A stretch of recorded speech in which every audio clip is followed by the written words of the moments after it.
Kjo datë, zoti Nikaj, që është fiksuar në memorien e shqiptarëve, por edhe në shpirtin tuaj, çfarë ka ndryshuar nga ky ritual i përvitshëm? Jo, kjo si gjithë datat tjera të 21 janarit. Janë 15 vjetë që ne vuajmë dhe lotët nuk nga kam pushuar për një drejtësi të munguar.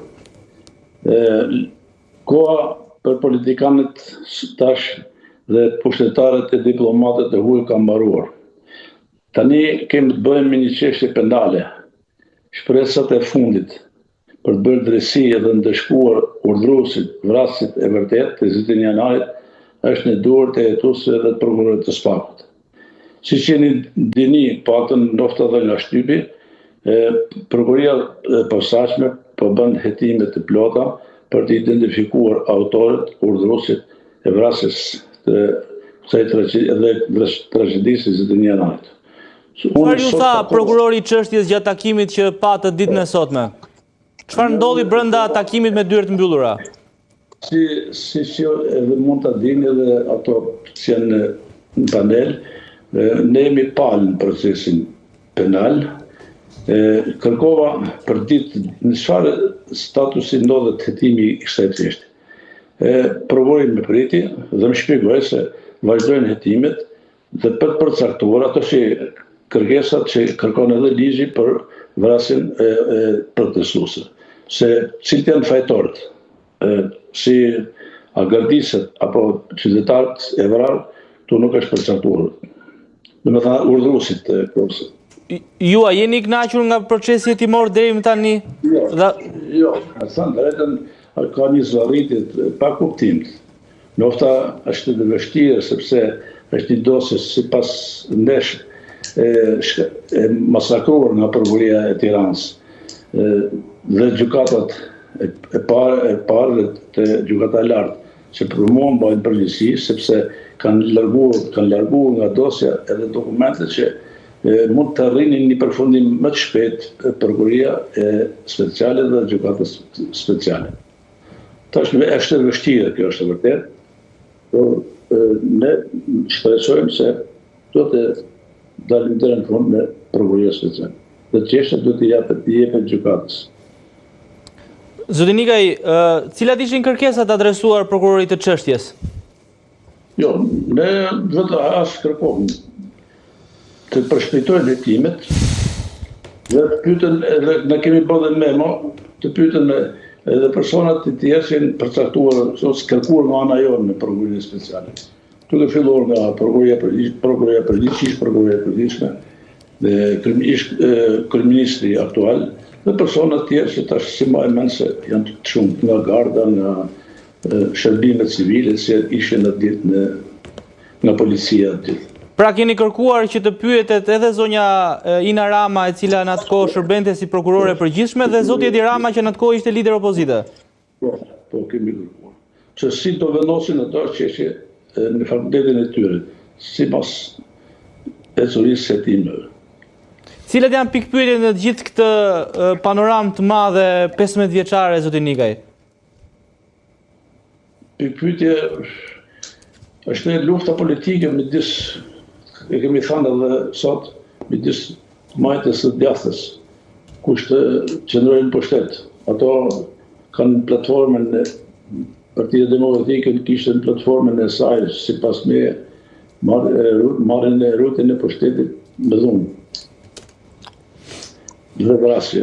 Unë nuk jam dakord por se jo se e thonë i kryeministri, po ligji lejon thot vrasjen në demonstruesve, vrasje konkret. Si mundet të thuhet se është vrasje legjitime, vrasja një pitim 100 metra larg kryeministrisë. Pse u vranë njerëzit demonstruesit kur përfundoi garda? Kush dha urdhrin? Cilët ishin ekzekutorët? Cili është truni politik i kësaj masakre? To duhet të hetoj prokuroria, po sa kemi në mundësi në vetëm protestë bëjmë, po se s'kemi ndikim për të kryer veprime të tjera hetimore, është në fakultetin, në drejtën e prokurorit. Dhe i cili me sa pashun, ai e ka vlerësuar si hetim, kryen veprimet siç thash, Asa i gjykon ai si. Nuk e di të çfarë metodike ka përdorur, si e ka planifikuar, si do thrasë çfarë do bëj. Ne kemi dorëzuar në SPAK, avokati ky gazetari Artan Hoxha ka dorëzuar një kaset. Aty është identifikuar urrëdhënësi dhe personat që kanë marrë urdhër për proceduar në armë. Për një moment, për disa sekonde, në qëlluar dhe vëra ato si dihet që mos i përsisin dhe plagos me 10-15 të tjerë. Tu nuk ka nevojë shumë për hitim, si mas me, sepse kjo është vrasjet dhe ky krim makabër është i filmuar nga mediat dhe është transmetuar shqip pas ngjarjes. Kështu mendoj unë, tash çështja i përket prokurisë, ne besojmë, ne kemi shpresën, sepse ato po restaurojnë dosjen e Zdenianit dhe vrasjet shtetërore që bën nga baza e gjithë hetimit është vendimi i gjykatës Strasburgut dhe gjykatës lartë. Atje kanë dhënë piketat, planin si çfarë veprimesh hetimore dhe përgjegjësinë penale. Është i krim shtetëror dhe ajo përgjegjësi, madje kush e ka do t'i përcaktojnë gjykata se dihet çështja do vendin gjykatë. Qartë. Zoti Bledian Koka ka një pyetje për ju, zoti Nikaj. Zoti Nika, mirëmbrëma.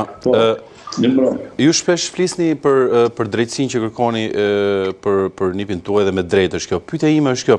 Çfarë do të quajë për ju drejtësi konkretisht? Pra kush do duhet të dënohet, sepse ne kujtojmë që drejtësia ka dhënë dy vendime, së pari për ish komandantin e gardës Andrea Prendi dhe për atë që quajtur si qici Andrea Lupo, Agim Lupo. Dhe kam dhe një pyetje tjetër pastaj. Juve çfarë ndjeni kur shikoni që një njeri që konsiderohet si ish komandanti i grupit të zjarrit, mos gabojmë ish kryebashkiaku i Matit, emrin, sot është deputeti i Partisë Socialiste. Ju kur shikoni që partia, si më thënë, për cilën ju mblidheni dhe gjithmonë e përkujton, si më thënë, nipin tuaj dhe tre tjerët që ranë 21 janar, sot ka në radhë të saj ish komandant e grupit zjarrit si deputet. A mendoni që minimalisht ky njeriu që është aty në Partinë Socialiste, sa të vërteta që i ka parë, i ka konstatuar me urdhër, duhet ja kisha thënë Partia Socialiste dhe Partia Socialiste mund të ishte sot edhe në krahun tuaj për dhënë, po themi, prova shtesë që ata që ju i konsideroni, si me thënë, fajtor të marrin dënimin e merituar.